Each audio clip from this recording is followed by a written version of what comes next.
রাত ৩টা বাজে ঘুমের ঘুরে মনে হচ্ছে কেউ একজন আমার রুমে প্রবেশ করছে, এক অদ্ভুত আচরণ করার চেষ্টা করছে। বুঝতে পারছি না কি হচ্ছে, আমার সাথে কে আসবে এত রাতে আমার রুমে, আম্মু আব্বু নাকি ভাইজা, কিন্তু দরজা তো ভিতর থেকে লক করা, তাহলে কে আসবে, কি করেই বা আসবে ঘুমের ঘোরে? চোখ খুলতেই পারছি না, অনেক কষ্টে চোখ খুলতেই দেখলাম একজন লোক পালিয়ে গেল। গ্রিন লাইটের এর আলো আচ্ছা আচ্ছা দেখা যাচ্ছে, ভয়ে চিৎকার করতে মন চাইছে, কিন্তু আমি মনে মনে ভাবলাম এই লোককে, তাকে আমার হাতে নাতে ধরতে হবে। তারপর একদিন আমি ঘুমের ভান করে শুয়া এছিলাম এই রহস্য জানার জন্য। আসলে আমার ঘরে কে আসে এত রাতে এবং আমার সাথে কি করতে চায়, এটা আমার জানতে হবে। আর তাই এই রহস্য জানার জন্য আমি একদিন ঘুমের ভান করে শুয়ে রইলাম। তারপর আমার সাথে যা ঘটল এবং যাকে দেখতে পেলাম তা দেখে আমি জ্ঞান হারিয়ে ফেলি। তো বন্ধুরা, গল্পটি শুরু করার আগে আপনি যদি আমার এই ছোট্ট চ্যানেলটি নতুন দর্শক হয়ে থাকেন, তাহলে চ্যানেলটি সাবস্ক্রাইব করে আমাদের সাথে থাকবেন। সকালে দরজা খোলার শব্দে ঘুম ভাঙ্গ।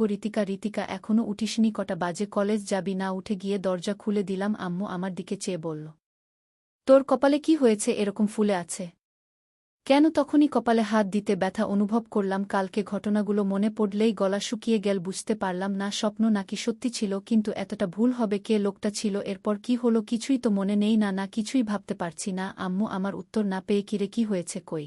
কিছু না তো, কিছুই হয়নি, তুমি যাও, আমি ফ্রেশ হয়ে নিচে যাচ্ছি। আমাকে কিছু না বলেই রুম চলে আসলাম। এসে ভাবতে লাগলাম কে আমার রুমে আসলো, কি করেই বা রুমে ঢুকলো? আমি জানালা দরজা লাগিয়ে ঘুমাই। নিজেই নিজেকে প্রশ্ন করতে লাগলাম, মনের ভিতর হাজারো প্রশ্ন, কোনো কিছুই মাথায় ঢুকছে না। ভাবতে ভাবতে ফ্রেশ হয়ে এলাম, রুমাল দিয়ে মুখ মুছে আয়নার দিকে তাকাতেই দেখলাম মুখটা অনেকটাই ফুলে গেছে। হঠাৎ ড্রেসিং টেবিলের সামনে একটা কাগজ চোখে পড়ল। কাগজ নিয়ে পড়তে লাগলাম, এটা ছিল তোমার শাস্তি, আমাকে কষ্ট দেওয়ার শাস্তি, আমার থেকে দূরে থাকার শাস্তি। এই ৩টা মাস আমি ঘুমাতে পারিনি, তুমি আমাকে ঘুমাতে দাওনি, আমাকে কষ্ট দিয়ে তুমি শান্তিতে ঘুমাচ্ছে। চিঠিটা পড়ে মুখ শুকিয়ে গেছে, সবকিছু যেন গুলিয়ে যাচ্ছে। কি হচ্ছে আমার সাথে কিছুই বুঝতে পারছি না। কে এই লোক, কি চায় আমার কাছে? সবকিছু মাথার উপর দিয়ে যাচ্ছে, রাগে মাথা ফেটে যাচ্ছে।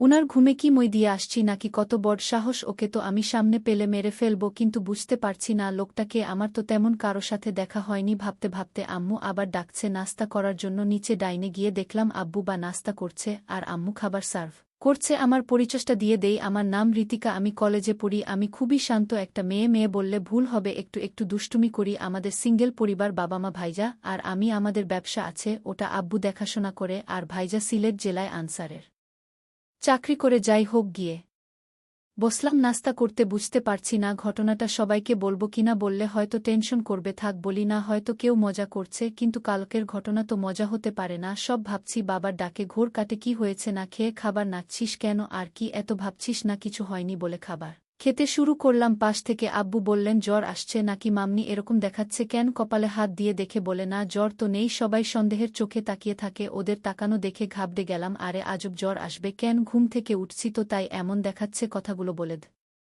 রুত খেয়ে চলে আসলাম, রেডি হয়ে কলেজে চলে আসলাম। বাবা ড্রপ করে দিল। কলেজে গিয়ে আমার আয়েশা আরিফা এর সাথে দেখা হলো। কালকের ঘটে যাওয়া ঘটনা সবকিছু খুলে বললাম। আমার কথা শুনে হেসে বলে, হয়তো স্বপ্নে দেখেছি, কিন্তু সেই চিঠিটা আর কপাল দেখে বিশ্বাস না করার কোনো উপায় নেই। ওরা অবাক হয়ে ভাবছে কে এই লোকটা? আশা খুব মনোযোগ সহকারে কয়েকবার চিঠিটা পড়ল, তারপর একটা গোয়েন্দা ভাব নিয়ে বলল, আচ্ছা রিতিকা, এখানে ২ মাসের কথা বলছে, মানে ২ মাস আগে তোর সাথে দেখা হয়েছে বা কিছু তো হয়েছে? তুই মনে করে দেখতে ২ মাস আগের কথা, বিশেষ কারো সাথে দেখা হয়েছে কিনা? আসার কথাগুলো শেষ না হতেই ঘণ্টা বাজল, ক্লাসের সময় হয়ে গেছে। তারপর আর কথা না বাড়িয়ে ক্লাসে চলে এলাম। ক্লাস শেষ করে আসতে বলল, আরে বোন এত চাপ নিস না তো, চল ফুচকা খেয়ে আসি। ফুচকা খাচ্ছিলাম তখন কয়েকজনের কথা শুনে তো অবাক, কারণ কাল যে ছেলেটা আমাদের রেগিং করছিল সে নাকি হসপিটালে, কে যেন মেরে হাত পা ভেঙে দিয়েছে। আসলে ছেলেটা আমাদের সিনিয়র ছিল। শুনে মনে মনে খুব খুশি হলাম। তারপর ফুচকা খেয়ে রিফা আয়েশা ওদের বাসায় চলে গেল আর বলল, এত চিন্তা না করতে। আমিও বাসায় রওনা দিলাম। ইদানিং আমার মনে হলো কেউ যেন আমাকে ফলো করছে, কিন্তু তাকালে কাউকে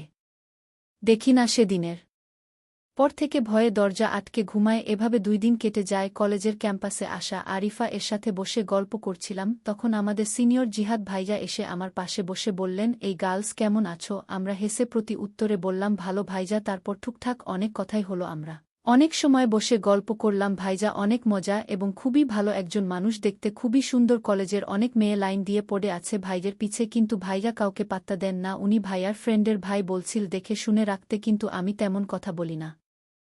ধনী ভাইয়ের কথা ওনাকে বলিনি বললে একটা ঝামেলা হবে, আমি ঝামেলা পছন্দ করি না। তারপর ওনার সাথে কথা বলতে বলতে আমি উঠে বললাম, তোমরা কথা বলো, আমি একটু আসছি বলে চলে আসলাম। রুটি খেয়ে চলে আসতে যাব, তখন কেউ একজন এসে আমায় বলল, লোকটা খুব রেগে বলল, তোমার সাহস কি করে হয় তুমি ওই ছেলের সাথে হেসে কথা বলো? আমি কিছুই বুঝতে পারলাম না। বললাম, আমি যার সাথে ইচ্ছা তার সাথে কথা বলবো, আপনার কি সমস্যা? আপনি কে বলেন? সাহস তো কন্যা। শুন, লোকটার মুখে মাস্ক পরা খুবই চেনা চেনা লাগছে, কিন্তু লোকটাকে চেনার কোনো উপায় নেই। লোকটি বলতে লাগল, কেন ভয় পাচ্ছে কেন?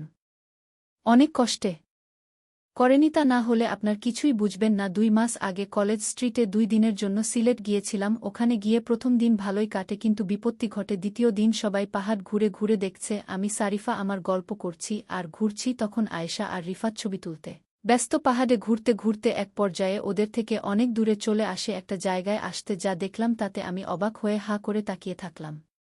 একটা ছেলে হাতে বন্দুক তাক করে আছে, সামনে একটা হাত বাঁধা লোকের দিকে ছেলেটার সাথে আরও অনেক ছেলে। সব দেখে ঘাবড়ে যায়। ছেলেটা একটা লোককে মারল চোখের সামনে। এমন ভয়ঙ্কর দৃশ্য দেখে জোরে চিৎকার দিয়ে উঠি, তাতে লোকগুলো আমায় দেখতে পেয়ে যায়। কিছু না ভেবেই ভয়ে দৌড় শুরু করি। ওই ছেলেটি বাকি ছেলেগুলোকে বলা কথা কানে বাজল, লাশ পুঁতে ফেল মেয়েটাকে। আমি দেখছি বন্দুকটা কোমরে গুজে আমার পিছনে ছুটতে লাগলো আর বলল, এই মেয়ে দাঁড়াও। বলছি দাঁড়াও, কিন্তু এই লোকটাই আমার ঘরে রাতে ঢুকত। আপনাদের বলে রাখি, কিন্তু এই লোকটাকে এটা আমি এখনও জানতে পারিনি। কিছুটা আন্দাজ করতে পারলাম তার ছায়া দেখে। আমার মনে হলো এই লোকটাই আমার রুমে আসত, কারণ তার ছায়া আমার দৃষ্টিতে বেঁধে গেছে। আমি আয়েশাকে বললাম, এই যে লোকটি দেখতে পাচ্ছিস, এই লোকটার মতোই আমি যাকে আমার রুমে দেখতে পেয়েছিলাম। তুই এটা বুঝলে কি করে? ওর ছায়াটা আমি দেখতে পাই হালকা আলোতে। এই লোকটাই হবে। বলে রাখা ভালো, আমার বড় ভাই ব্যাটালিয়ানে চাকরি করে সিলেট জেলায়। আমার আর যে লোকটা অন্য একটা লোককে মেরেছিল সে আর কেউ না, সে হচ্ছে আমার বড় ভাই। কিন্তু সে আমাকে দেখতে পায় না ভালো করে, আমাকে চিনতেও পারল না। আমি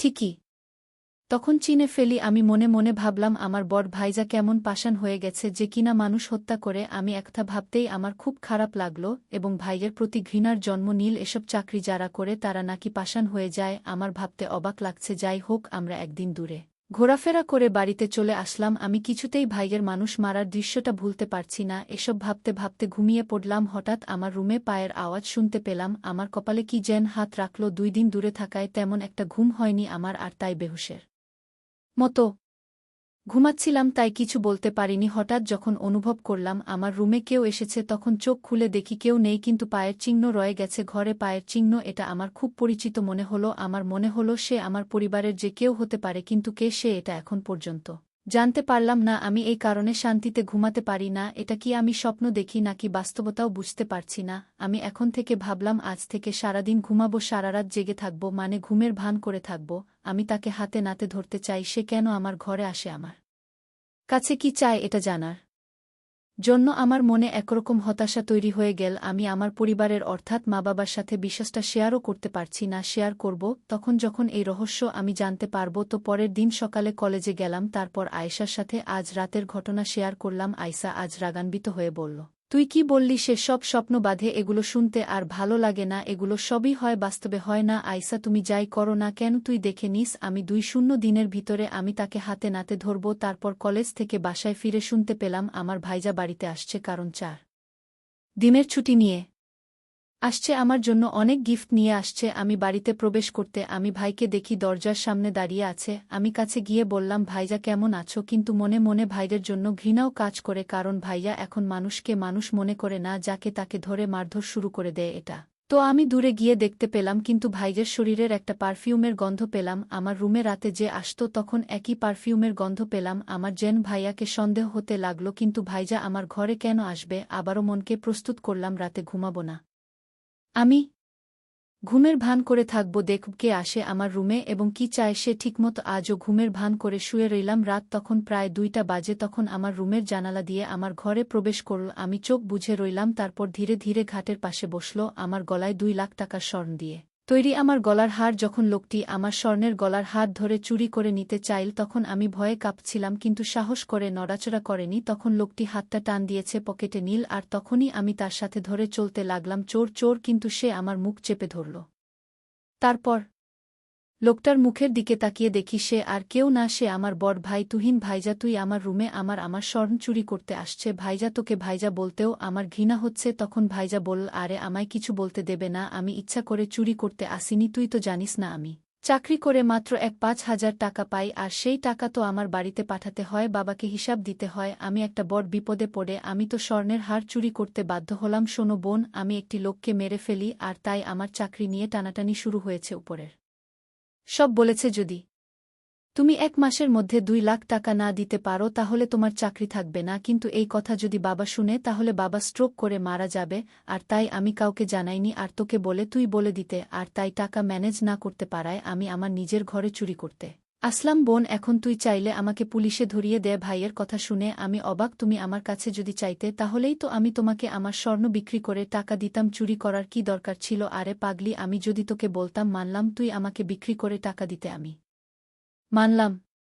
কিন্তু বাবা-মা যখন লক্ষ্য করত তোর গলায় হার নেই তখন কি বলতি? কিন্তু আমি যদি নিতে পারতাম তাহলে তুই এবং আমার মা-বাবা ভাবত এটা চুরি হয়ে গেছে। ঠিক আছে, বুঝেছি, তুমি এগুলো নিয়ে বিক্রি করে চাকরি বাঁচাও। ধন্যবাদ বোন, আমি তোকে এর চেয়ে বেশি দামি হার উপহার দিই। প্রিয় বন্ধুরা, গল্পটি কেমন লাগলো তা অবশ্যই কমেন্ট করে জানাবেন, আর চ্যানেলটি নতুন দর্শক হয়ে থাকলে চ্যানেলটি সাবস্ক্রাইব করে আমাদের সাথে থাকবেন। ধন্যবাদ।